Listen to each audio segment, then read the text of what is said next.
Ai, eu tenho atenção com essas coisas. Isso vai ficar Enfim, ótimo. gente, é uma série. Nós estamos fazendo a série de João, então. Quem tem vídeo no celular? Eu tenho. Tem vídeo no celular. Eu tenho. Então você vai acompanhar no seu celular. E eu vou usar o dele pra acompanhar pra mim. Cara, eu não sei se é muito bom o aplicativo que eu tenho. Qual? Mas é vídeo. Qual Ah, dos? então ele muda a versão? É pra mudar, tá aí. Calma aí. Aí. Aqui. Vou botar. Onde a gente parou? Eita, mas calma lá. Deixa eu. Não tem como pesquisar mais? Tem aqui. Acho que semana que vem eu consigo. Não, inglês não.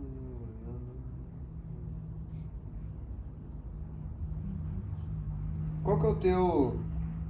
Esse eu acho Qual que é o teu uma boa. aplicativo? Qual que é o teu aplicativo? Eu não faço a mínima. Deixa eu ver. Ah, tá, é o mais comumzão, o Bíblia Sagrada. Me empresta? Posso usar o teu, que o teu é o mesmo que o meu, daí eu já tô mais Eu não acostumado. sei em que parte que tá. Não, tá NVI aqui, isso aqui é tranquilo. Isso aqui, eu sei. Eu sei. Vai dar feito. Tá, calma lá, deixa eu só marcar até o 22 aqui. Pra não passar ali. Tu vai acompanhando só? Acho que Ó, quer acompanhar junto? Pode ser? Pode ser, pode ser. vamos. Então a gente vai fazer a leitura de João 2. Já nós estamos em João. Tá caindo? Não, tá tremendo. Então, deixa. Tá me tremendo. Nós estamos Não vou nem respirar. em João 2, né? Fazendo um resumo do que aconteceu até agora. Nós tivemos o início de João, tem o prólogo, né? Da escritura lá do que Jesus é o verbo que se fez carne. Depois nós temos o começo dos relatos do ministério de João Batista, que não é o João que escreve o texto, né? Sempre lembro que o João que escreve e o João Batista são pessoas diferentes, e daí o João escreve sobre o João Batista. E... bloqueei teu celular, desculpa. E daí depois começa o relato do ministério de Jesus, que os primeiros discípulos, ele reúne os primeiros discípulos, e a última coisa que a gente leu semana passada foi a transformação da água em vinho. Eu expliquei como isso representa o próprio ministério dele, da transformação, da passagem daquilo que era a religião judaica para agora a era da graça, né? Que ele deixa para trás aquilo que era o rito, que agora o que salva não é mais a água da purificação, mas sim o sangue dele, representado pelo vinho. E agora nós vamos prosseguir no texto. João 2:12. Daí eu leio. E como de costume, no final da leitura eu faço uma pequena oração para direcionar um agradecimento. Mas eu vou fazer a leitura, nós vamos ler do 12 até o 22, são 10 versículos, que é uma história muito conhecida também, não sei se todos conhecem, mas a maioria deve conhecer, eu acho. Que é quando Jesus revira as mesas no templo. Nunca ouviu falar? Então, tu já ouviu? Então, ótimo. É bem legal, preste atenção então, principalmente quem nunca ouviu. Depois do milagre, né, da transformação de água em vinho na festa lá nas bodas. Depois disso ele desceu a Cafarnaum com a sua mãe, os seus irmãos e seus discípulos. Ali ficaram durante alguns dias. Quando já se aproximava a Páscoa judaica, Jesus subiu a Jerusalém. No pátio do templo, o templo ficava em Jerusalém, né? No pátio do templo encontrou alguns vendendo bois, ovelhas e pombas, e outros sentados diante de mesas trocando dinheiro. Então ele fez um chicote de cordas e expulsou todos do templo, bem como as ovelhas e os bois. Espalhou as moedas dos cambistas, virou as suas mesas e disse que aos que vendiam pombas: tirem estas coisas daqui, parem de fazer da casa do meu pai um mercado. Os seus discípulos lembraram-se do que está escrito: o zelo pela tua casa me consumirá. Então os judeus lhe perguntaram: que sinal milagroso pode mostrar-nos como prova da sua autoridade para fazer tudo isso? O que o senhor faz? O que o senhor pode fazer para provar que o senhor tem autoridade para fazer isso que você está fazendo? Daí Jesus respondeu: destruam esse templo e eu o levantarei em 3 dias. Os judeus responderam: esse templo levou 46 anos para ser edificado, e você o levantará em 3 dias? Contudo, o templo ao qual ele se referia era o seu corpo. Muito interessante. Assim, depois que ressuscitou dentre os mortos, os seus discípulos lembraram-se do que ele tinha dito, então creram na Escritura e na palavra que Jesus dissera. Que legal. Senhor Deus, muito obrigado por esse texto, muito obrigado por isso, que a gente tem esse relato do teu apóstolo, do teu seguidor, disso aqui que é uma história, Senhor, um relato real de algo que a gente vai acompanhando dentro de um contexto e dentro dessa lógica, porque não é um livro de mandingas, mas sim, e não é um livro de vários textos separados, individuais, que nos guiam a viver uma religião, mas sim a história de como o Senhor viveu quando esteve conosco, para nos revelar como o Senhor quer que a gente viva em união contigo, Senhor. E a gente te agradece por essa revelação. Muito obrigado. Me guie agora, através da tua sabedoria, para explicar aquilo que o Senhor colocou no meu coração. E é isso, em nome de Jesus, amém. Amém. O que eu quero primeiro chamar a atenção? Primeiro é esse fato de que Jesus, quando fala do templo, ele fala de si mesmo, né? Que ele diz assim, destruam esse templo e eu reconstruirei em 3 dias. Quando ele diz esse templo, ele meio que está fazendo isso aqui, ó. Esse templo, né? Ele está falando de si mesmo. Mas no contexto ficou fácil para os judeus interpretarem errado, né? Porque eles estavam dentro do templo real. E nunca havia se usado dessa forma o termo templo.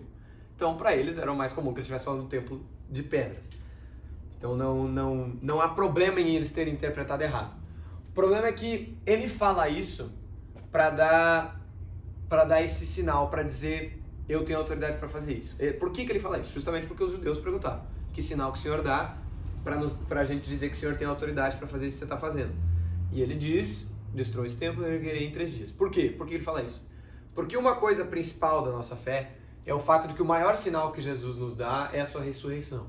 O fato de ele ter morrido e voltado à vida demonstra algo assim, um poder sobre a própria vida, né?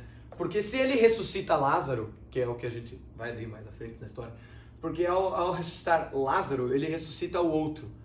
Mas para ele se ressuscitar, ele tem que ter poder sobre a vida mesmo quando morto. Então isso é um indício da sua divindade, né? E a sua ressurreição, como atualmente hoje um fato histórico, muito discutido e muito negado, mas sim um fato histórico, por análise lógica, nos prova a sua divindade. E ele fala disso como para explicar qual é o sinal que ele tinha. Mas, de verdade, nessa cena toda, ele não tem a si mesmo como o templo. Nessa frase, ele usa o termo templo para falar de si mesmo. Mas para analisar qual é a grande metáfora dessa cena, o templo real, não representa ele mesmo.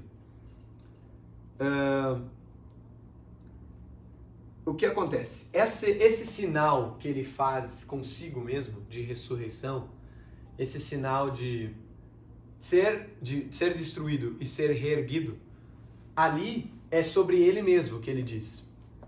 Mas, na verdade, ele está querendo dizer que isso acontecerá conosco. Essa é a verdade dessa metáfora. Porque toda a vida de Jesus é repleta de sinais e de metáforas da sua obra completa. Como a gente viu semana passada com a questão da água e do vinho. Que o objetivo dele com o milagre era dar um sinal e explicar metaforicamente a sua obra real, que é o seu sacrifício pelos homens. O seu sacrifício de Salvador. E aqui nesse texto, nós somos o templo e ele indica a ressurreição que vai fazer sobre si mesmo, porque ele quer mostrar que vai fazer isso conosco. Nesse caso, nós somos o templo, que ele destruirá, que será destruído e será reerguido, que é isso que ele fará com nós. Ele nos sepultará nas águas do batismo e nos reerguerá. E esse é o tal do novo nascimento, que mais à frente nós vamos ver ele explicando para Nicodemos, acho que no próximo capítulo já, semana que vem. Ele explicando isso para Nicodemos, sobre o novo nascimento. E o mais forte dessa cena, em si, é o fato dele fazer essa reviravolta toda, né? E uma coisa que eu queria chamar a atenção, que eu acho muito interessante, o fato dele ter feito o chicote, para fazer esse parênteses assim, sobre como não foi uma situação impulsiva, né? Porque ele fabricou um chicote. Então ele pegou e pensou. Ele teve bastante tempo a pensar no que ia fazer. Não foi uma impulsão de raiva, mas sim uma decisão sobre uma situação de que isso aqui representa uma coisa e o que está acontecendo aqui dentro representa o contrário. Enquanto o templo representa a casa do meu pai, que futuramente será vocês mesmos serão a casa do meu pai, mas eles ainda não sabiam disso. Mas enquanto esse templo representa a casa de meu pai, dentro dele acontece uma negociação, uma barganha e esse tipo de coisa. Se vende boi, se vende pombas e se faz câmbio. E é isso, esses dois textos seguidos são muito bem colocados. O texto da transformação do vinho, da água em vinho e o texto do templo, porque eles representam bem a passagem que Jesus traz da religião para a espiritualidade. Como Jesus tem como objetivo desmontar a lógica religiosa e desmontar o rito, desmontar o dogma, desmontar a lei para construir a lógica de espírito, de espiritualidade, em que não chama nós para sermos religiosos, mas sim espirituais, e sim unidos a Ele como filhos. E fica claro isso, como ali ele parece ser um religioso, porque ele bota um valor no templo. Ele bota um valor no templo e bota uma certa proibição de um ato sobre o templo. Não façam isso dentro da casa do meu pai. Ele bota o templo como casa do pai. Mas logo à frente, mas isso fica muito claro o objetivo dele, logo à frente, quando João deixa claro que quando ele fala templo, ele não fala do lugar em si. Ele na verdade fala de si. Ele é a casa do pai. E que agora nós somos convidados para fazer parte. Corpo de Cristo. Parte dessa casa. Parte desse templo. Então, ele vem trazer essa lógica, que na verdade, a religiosidade mesmo é o cambismo. E não Jesus colocar o templo como uma coisa sacralizada e proibir o câmbio. E sim, o próprio câmbio era a verdadeira religiosidade. Porque é isso que acontece conosco. Atribuindo essa situação, esse sinal, essa metáfora que acontece na vida de Jesus ao que ele realmente quer trazer com a sua obra, nós somos um templo e que nós fomos criados para sermos casa de Deus, templo do Espírito, e nós desmontamos isso com a religião. Nós criamos a religião e criamos o rito e vivemos a partir disso que nós criamos. E dessa lógica barganhista e cambista que nós criamos dentro de nós. E um exemplo muito claro é o que se acontece com justamente o fato de sacralizarmos lugares como a igreja. Ou de sacralizarmos certas músicas, ou certas pessoas, ou certos programas, ou certas ideias. Essa sacralização é a barganha humana que está acontecendo dentro do templo de Deus. Nós que fomos convidados a ser parte desse corpo e deixamos o Espírito habitar em nós, nos enchemos de uma sacralização que é uma barganha nossa. É uma forma de separar o mundo em coisas que são sagradas e coisas que são profanas, com o intuito de eu convivo somente com as que são sagradas para que eu tenha aquilo que eu quero. É essa lógica que é criada. Eu preciso dividir naquilo que eu não posso e naquilo que eu posso. Porque eu preciso saber o que vai me dar recompensa e o que não vai me dar recompensa. Ou pior, me dar punição. É isso que o humano faz. Ele cria essa barganha com Deus. Ele cria essa barganha com o Espírito. Que é isso que estava acontecendo dentro do templo. É isso que era representado pelos cambistas. E o templo era nós mesmos. O templo em Jerusalém naquele momento representa nós como corpo onde Deus habita. E que dentro desse corpo acontece uma barganha religiosa, uma ideia religiosa. Que em vez de nós sermos realmente casa do Pai, nós somos um lugar de câmbio, um lugar de troca. Um lugar de religião falsa e vazia. Um lugar de lei. Um lugar onde o que funciona é a água da purificação. Enquanto Jesus quer trazer o vinho bom, que ficou guardado até o fim da festa. E é muito interessante como tudo é sobre isso. Como toda a obra de Jesus é sobre apagar aquilo que estava acontecendo para começar uma nova era da graça. Acabar com a era da lei e começar a era da graça. E a religião ainda é muito forte. Essa ideia religiosa, a ideia da barganha, toda essa ideia ainda é muito forte e permanente. E é isso que é a maior inimiga do Evangelho. Eu digo, a religião é a maior inimiga do Evangelho. Essa é uma frase até que bastante dita. Dizer que a religião é um problema se tornou parte da religião. Porque é isso, a religião ela é um vazio das coisas profundas, das coisas cheias. Ela é pegar toda a ideia do que Cristo é e transformar numa lista de coisas, num como eu disse na oração antes, numa mandinga. Transformar a Bíblia num livro de mandingas. Você lê um verso e você decora ele para você ter o que falar. Né? Eu tenho essa frase decorada para ela ter algum efeito místico na minha vida. Enquanto, na verdade, são relatos, é uma história. É uma história que explica para nós como que a nossa lógica de vida deve funcionar. Parou de gravar ou só tremeu? Tremeu. Não tem problema. Não tem problema. E é isso que Jesus vem trazer, essa nova lógica. Ele convida a gente a abandonar essa lógica superficial da religião, essa lógica sem profundidade, essa lógica do próprio interesse. Porque nós vivemos a vida buscando aquilo que nos vai trazer benefício. É natureza, a gente quer aquilo que nos traz benefício. E ele veio explicar a lógica do amor, que é buscar o benefício do outro. Essa é a obra de Jesus ao salvar a humanidade. É derrubar o templo para reconstruí-lo como coisa nova, onde não acontece mais barganha, mas sim acontece verdadeira adoração ao Senhor. É isso que Jesus faz em nós. Ao se derrubar e se reerguer, Ele permite que nós possamos deixar para trás o velho templo que éramos para virarmos um novo templo. O templo onde Ele habita em amor. O templo onde se une com a igreja, onde partes desse templo se unem para conviver e ser casa de Deus real. E não porque alguém disse e eu digo que sim, porque essa é a minha religião. Eu não porque o Lucas agora está dizendo isso e ele está dizendo coisa de Jesus, então eu vou concordar, né? Eu sou cristão, essa é a minha religião. Mas sim porque eu tive essa transformação. Mas sim porque isso aconteceu em mim. E sim porque eu olho para isso e digo, isso faz sentido. Não faz mais sentido para mim eu ficar buscando o que eu posso tocar, o que eu posso mexer, o que eu posso fazer, o que eu posso falar. Mas sim, simplesmente me unir a Deus para que eu possa ter certeza de que o meu fruto é dele. Eu buscar incessantemente a sua presença, incessantemente a união com ele, para que eu dê o fruto que ele quer que eu dê.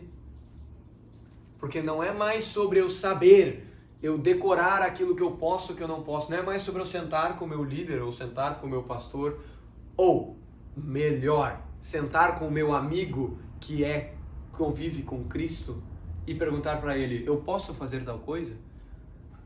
Mas sim sobre um desejo real de viver para Cristo e sentar com o meu amigo e nós lermos a palavra e termos a nossa oração para nós entendermos a vontade desse nosso Deus de forma específica, mas também de forma profunda, porque já não é mais sobre o que a gente faz, mas sim sobre quem nós somos. Na época da lei, era sobre o que nós fazíamos. Na época dos judeus, eles tinham que ter a água da purificação, e era sobre a lavagem que eles faziam consigo mesmo. Mas agora não é mais. Agora é sobre quem nós nos tornamos ao encontrar Cristo. É sobre o templo reconstruído que nos tornamos,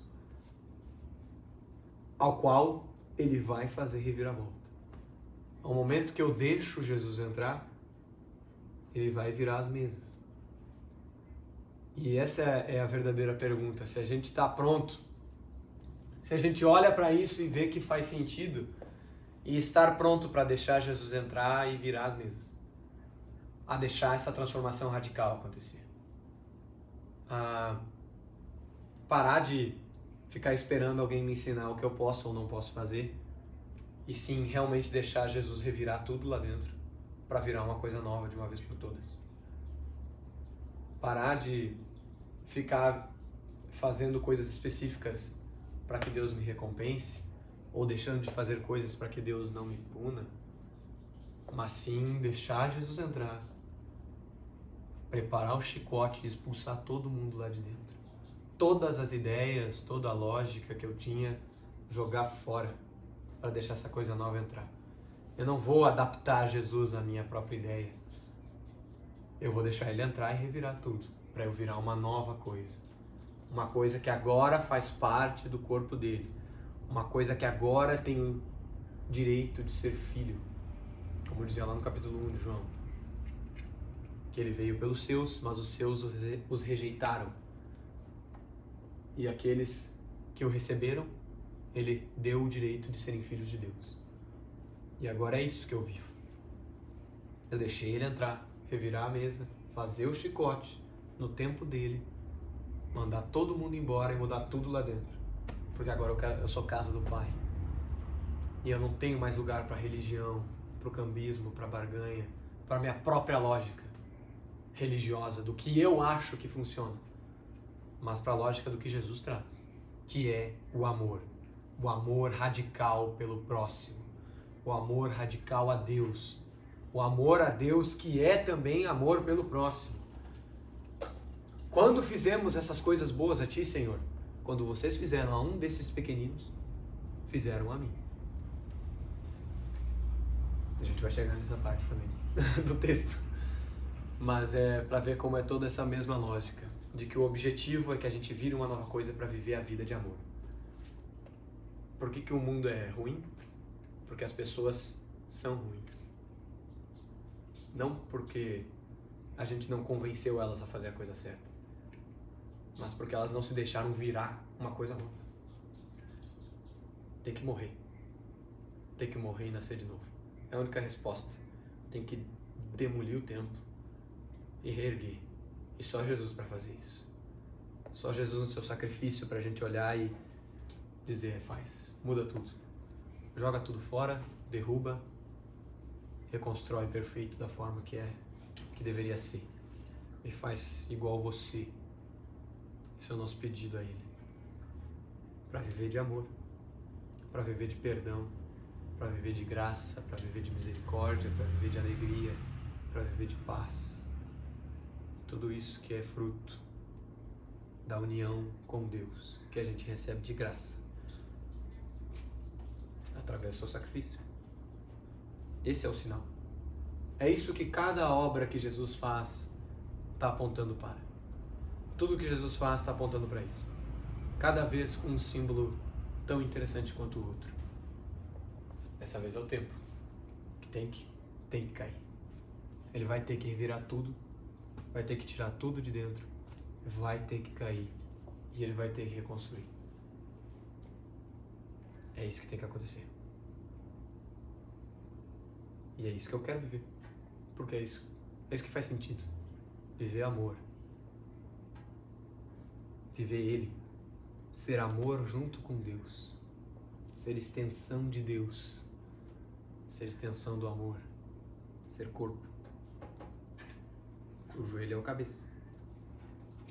Para sempre. Amém. Amém. É isso. É isso que o texto disse. É engraçado que, eu vou fazer esse comentário de novo, que o pastor lá da nossa igreja, da segunda igreja, ele está pregando João. O Zé Bruno, que eu estou acompanhando, está pregando João. E eu estou fazendo João também. E os três, cada um fala uma coisa diferente.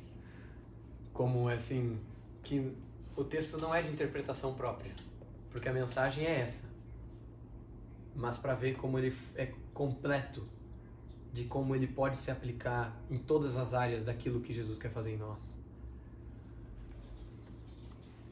Mas como nos três, apesar de diferentes, a conclusão é a mesma. Que Jesus veio fazer essa obra de transformação. Porque é sobre isso, esse é o Evangelho. Jesus veio e fez a obra completa, está feito. É só se unir a Deus agora. É só querer. E viver. Isso aí. Amém. Vamos encerrar com uma oração então. Não sei quanto tempo deu. Acho que foi um pouco mais curto que semana passada. Semana passada eu me estendi bastante. Não dá pra ver. Não deu uma hora. Mas semana passada deu uma hora? Não deu. Acho que deu só 30 minutos. Acho que passou um Não, pouquinho. então hoje deu mais. Tu acha que hoje deu mais que semana passada? Nós decidimos que hora? 7h15. Por aí, 7h15, né? Não, um pouco depois. Eu acho que depois, né? Depois. 7h25. 7h15 ele não tinha chegado aí. Ah, não, então deu a mesma hora. É, deu a mesma coisa. Enfim, isso aí. Vou orar. Finalizar. Senhor Deus, muito, muito obrigado que a gente pode compreender tudo isso que o Senhor nos revelou. Que o Senhor amoleça nossos corações, Senhor, e Nos dê sabedoria para compreender essa tua mensagem, Senhor. Para que a gente, de uma vez por todas, tome a decisão de deixar o Senhor entrar e revirar tudo lá dentro. Para que essa mudança aconteça. Porque não dá mais para perder tempo vivendo para aquilo que é o mundo podre e que morre. Esse mundo que está à beira do colapso. Eu não quero mais viver para isso, Senhor. Eu quero viver para aquilo que é eterno e perfeito, que é o Senhor. E o Senhor me dá esse direito totalmente de graça através do seu sacrifício. O Senhor perdoou todo o delito que eu tinha. Eu era mal. Eu era um mal em carne. E eu merecia morrer. E o Senhor morre no lugar para que eu não seja mais mal em carne, mas agora eu seja extensão de carne e de espírito da mais perfeição que existe, que é o Senhor. Agora eu deixo de ser amarrado ao mal e me torno amarrado a Ti, Senhor, que é a perfeição completa. É isso que eu quero. Eu não merecia, porque eu era o mal, por escolha minha. E eu merecia ser morto e torturado, e ensanguentado e pendurado naquela cruz. Mas o Senhor foi, para que eu fosse filho. O Senhor carregou nas costas o peso de ser abandonado por Deus, para que eu não fosse abandonado por Deus. E a gente te agradece infinitamente por essa oportunidade que a gente tem de viver para Ti, Senhor. Quebra o nosso coração de pedra de uma vez, para a gente poder tomar essa decisão de viver para Ti, de derrubar esse templo e reerguer ele da forma que o Senhor quer. Por favor, Senhor, faz Tua obra. Tua obra, o Senhor completou a obra na cruz, Senhor. E a gente ainda precisa da Tua misericórdia para viver o amor que o Senhor nos apresentou. Por favor, Senhor, nos encha de sabedoria para viver aquilo que o Senhor quer que a gente viva. Não deixa mais a gente cair na ladainha da religião. Não deixa a gente mais cair de que a vida habita em palavras ou em atos, mas sim ela habita em Ti e na lógica do amor. Ela habita no amor que o Senhor traz. É lá que eu tenho vida em abundância, de forma profunda e não superficial. Não nos deixe ser superficial, Senhor. O Senhor sabe. O Senhor sabe o que o Senhor fez em mim. O Senhor sabe do que eu estou falando. O Senhor sabe, o Senhor entende. Não deixe que isso continue assim, Senhor. Não nos deixe superficiais, mas nos faça profundos, Senhor. Nos faça viver a profundidade do Teu amor. Por favor. Em nome de Jesus. Amém. Amém. Amém, amém, amém. Bom. Alguém tem uma dúvida teológica?